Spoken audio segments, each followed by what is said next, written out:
BJP ने 3 केंद्रीय मंत्री समेत 7 सांसदों को प्रत्याशी बनाने के बाद ज्योतिरादित्य सिंधिया की भी चुनाव लड़ने की जो सियासी गलियारों में जो चर्चाएं हैं वो तेज हो गई है। सिंधिया के चुनाव लड़ने पर सस्पेंस कायम है, तो वहीं चुनाव नहीं लड़ने की अटकलों पर महाराज की सफाई जो है वो सामने आ गई है। आइए इस वीडियो में जानने की कोशिश करते हैं इन्हीं सब सवालों के जवाब के बारे में। नमस्कार, आप देख रहे हैं अमर उजाला मध्य प्रदेश छत्तीसगढ़ और आपके साथ मैं हूं राधा बगुत्रा।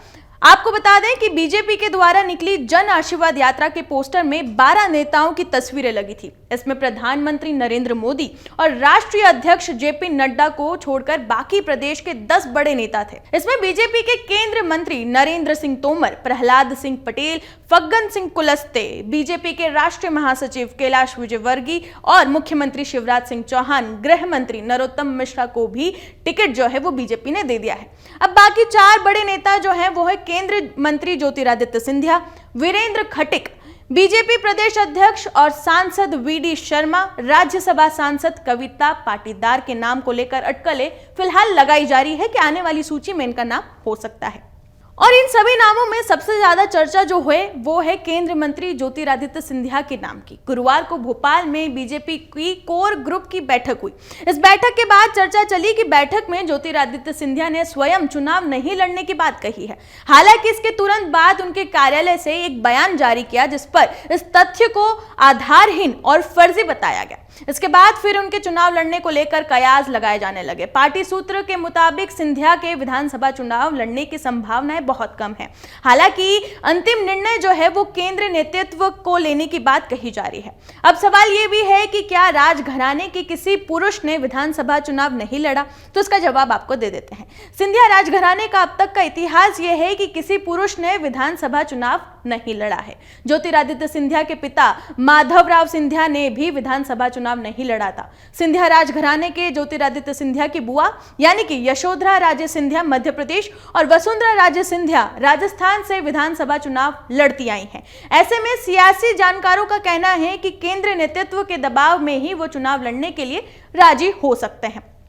अब जो सबसे महत्वपूर्ण बात है वो ये है कि शिवपुरी से क्या वो चुनाव लड़ सकते हैं, क्योंकि अटकलें यही हैं। ज्योतिरादित्य सिंधिया के शिवपुरी सीट से विधानसभा चुनाव लड़ाने को लेकर पार्टी में विचार होने की कई दिनों से चर्चाएं चल रही हैं। इसके बाद अचानक शिवपुरी से विधायक और शिवराज सरकार की मंत्री यशोधरा राजे सिंधिया ने स्वास्थ्य कारणों से चुनाव लड़ने से इनकार कर दिया, जिसके बाद बुआ के भतीजे के लिए सीट छोड़ने को लेकर अटकलें जो है वो फिर से शुरू हो गई। उनके समर्थक भी शिवपुरी से चुनाव लड़ाने के लिए जो बातें हैं वो कह चुके हैं। वहीं बीजेपी ने अभी तक इस सीट पर किसी भी प्रत्याशियों को नहीं अभी तक अपना जो है उम्मीदवार बनाया है। इसीलिए ये अटकलें बहुत ज्यादा तेज है कि शिवपुरी से वो चुनाव लड़ सकते हैं।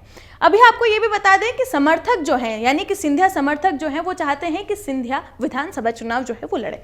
आपको बता दें कि बीजेपी 2023 का विधानसभा चुनाव सामूहिक नेतृत्व के साथ लड़ा जा रहा है, इसलिए इस बार बीजेपी ने किसी को भी मुख्यमंत्री का चेहरा घोषित नहीं किया है। अलग अलग क्षेत्रों में मुख्यमंत्री के दावेदारों को चुनाव मैदान में उतारा गया है। इससे उनके कार्यकर्ता अपने नेताओं को चुनाव में जिताने के लिए अलग अलग जो है मायने बताए जा रहे हैं और कोशिश कर रहे हैं। वहीं सिंधिया के कांग्रेस छोड़कर बीजेपी में शामिल होने के बाद से कई बार उनके समर्थक ये मांग कर चुके हैं कि महाराज को सीएम बनाया जाए। इसलिए अब उनके समर्थक सिंधिया को प्रदेश में मतलब 230 जो सीटें हैं उन सीटों पर चुनावी मैदान में उतारने की बात कई बार कह चुके हैं।